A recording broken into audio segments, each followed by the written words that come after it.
Y aquí llega En Contexto. La sección en la que le damos profundidad a uno de los temas del día.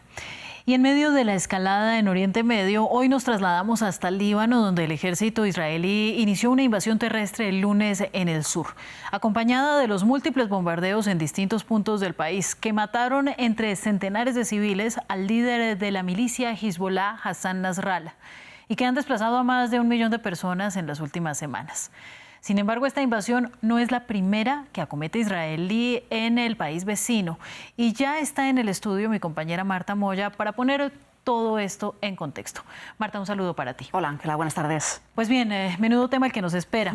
Sí, va a ser largo. Hay mucho que decir sobre las tensiones entre Israel y Líbano. Te propongo que hagamos primero un ejercicio cronológico e iniciemos con la creación del Estado de Israel. Nada más y nada menos, Ángela, va a ser difícil esta tarea de síntesis, pero vamos a ello.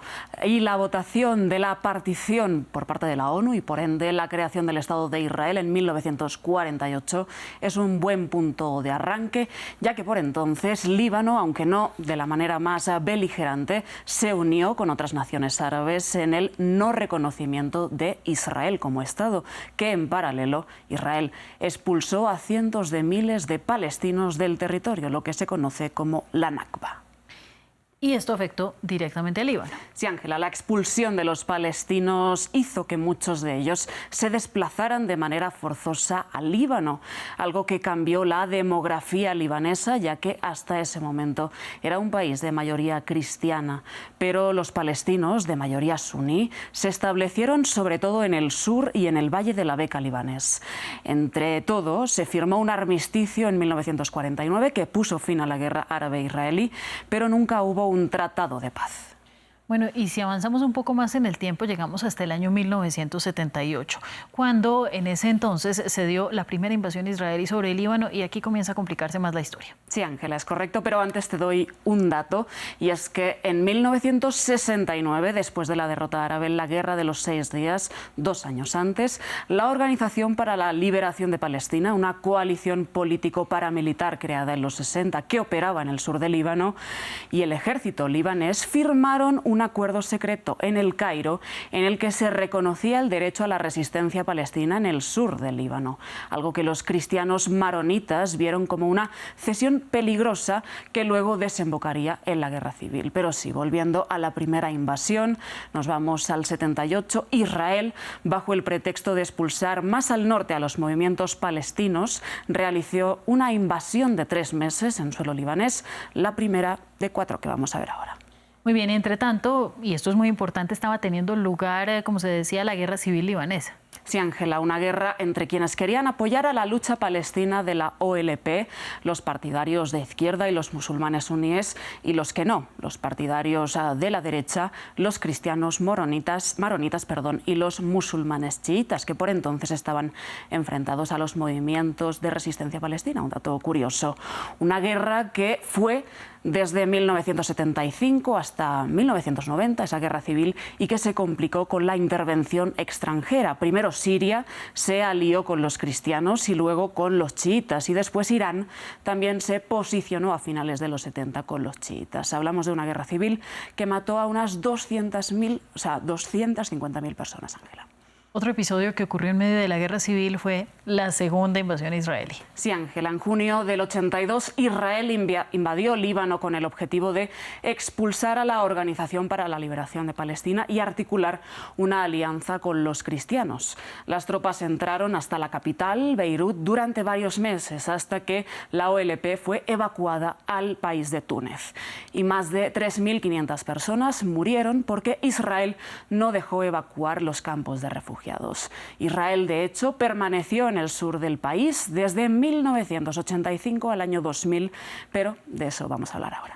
Y vemos que todo tiene una razón de ser porque con este caldo de cultivo nació la milicia Hezbollah. Efectivamente, Irán aprovechó el triunfo de su revolución islámica en el 79 y quiso exportar su modelo a Líbano, aprovechando la expulsión de la OLP precisamente. Y así nació Hezbollah en medio de la invasión israelí y la guerra civil, como un movimiento de resistencia a la ocupación israelí, que después, en 1992, Hezbollah se pasó también a la política y que en la actualidad cuenta con mucho más poder que el ejército regular del Líbano por la financiación iraní y su posición de poder en el sur del país y en el Valle de la Bekaa libanés, donde se desplazó gran parte de la población chiita en esa guerra civil. Te voy a pedir que nos detengamos también en el año 2000, que es otro punto importante de esta cronología. Sí, Ángela, a mediados del año 2000, Israel retira a sus tropas de Líbano tras 18 años de invasión y la ONU, a través de la Fuerza Provisional para el Líbano, la UNIFIL, nacida luego de la primera invasión, traza lo que se conoce como Línea Azul, que es una frontera de facto, si bien no oficial, creada para comprobar si los israelíes habían abandonado totalmente el suelo libanés. La crea la ONU porque el gobierno del Líbano se negó por entonces a participar en el establecimiento de una frontera oficial y aparte de ser muy poderosa por no haber evitado ningún tipo de enfrentamiento posterior, se criticó porque dejó de lado a Israel de los altos del Golán sirios y de las granjas de Sheba libanesas, esa línea azul, ambos territorios considerados como ocupados por parte de Israel por la ONU. En otras oportunidades hemos hablado de que a veces la ONU no tiene mucho poder de acción, sí. Y aquí se ve una vez más porque poco cambió pese a esta misión de la ONU. Un Hezbollah muy fortalecido siguió llenando los vacíos estatales, sobre todo en el sur, y entonces Israel le declaró la guerra a esta milicia en 2006 y viene una nueva invasión.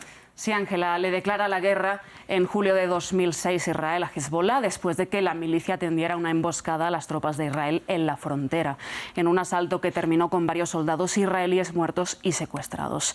Entonces Israel quiso expulsar a Hezbollah más allá del río Litani, una suerte de frontera natural y un punto estratégico a unos 29 kilómetros de la línea azul. Asimismo, un punto hídrico importante que sirve para el regadío de la producción agrícola de buena parte del Líbano. Pero volviendo a la invasión y a la guerra, esta duró 34 días en 2006. Israel respondió con ataques aéreos contra Hezbollah y también infraestructura civil, incluido el aeropuerto de Beirut. Una guerra de guerrillas donde Israel no ganó de manera clara y que terminó con la resolución 1701 del Consejo de Seguridad, 1701, del Consejo de Seguridad de Naciones Unidas, en la que se exigió la retirada de tropas de Israel y Hezbollah del sur del Líbano, una zona que quedaría controlada por el ejército regular libanés y la misión de la ONU. Según Israel, Hezbollah nunca cumplió con esta resolución. Pues bien, todos estos conflictos, todas estas tensiones ahora confluyeron en la guerra desarrollada en Gaza ya hace casi un año y ahora hay un cambio de foco con una reciente nueva invasión terrestre de Israel. Se repite la historia. Se repite, Ángela, las tensiones transfronterizas han sido constantes, pero la guerra en Gaza marca un punto de inflexión, con un cruce de enfrentamientos asimétricos desde octubre de 2023 que han dejado varios muertos y miles de desplazados, muchos más del lado libanés que el de Israel. Sin embargo, todo cambió recientemente cuando Netanyahu dijo que cambiaría el statu quo de la frontera en el norte de Israel. Escuchemos. El statu quo no continuará. Esto requiere un cambio en el equilibrio de poder en nuestra frontera norte. Haremos todo lo necesario para que nuestros residentes regresen sanos y salvos a sus hogares. Estoy comprometido, el gobierno está comprometido con ello y no nos conformaremos con menos que eso. Desde entonces, operaciones de inteligencia, ataques a los Vipers y a los walkie-talkies de Hezbollah, el asesinato de su líder Hassan Nasrallah y hace 2 días una nueva invasión terrestre que moviliza cada vez a más tropas, ¿no? Israel, según el propio Israel, se quiere crear una zona ahora de amortiguamiento desde el río Litani hacia el sur para que los cohetes de corto alcance de Hezbollah no lleguen a la población del norte de Israel. Sin embargo, para la resistencia islámica, entre ellos Hezbollah, Israel quiere seguir su expansionismo y ocupación y después de Gaza y Cisjordania quiere llevar a cabo su plan Yinon de los 80 e invadir Líbano para formar el gran Israel, que no se quedaría ahí. Veremos. En otro momento de la historia hubiéramos pensado que estos conflictos eran tan lejanos de América Latina que ni siquiera valía la pena hacer una revisión histórica como la que acabamos de ver. Pero te agradezco, Marta, porque esta guerra ha demostrado que trasciende todas las fronteras y bueno, hasta acá nos llega. Muchas gracias. Gracias, Ángela.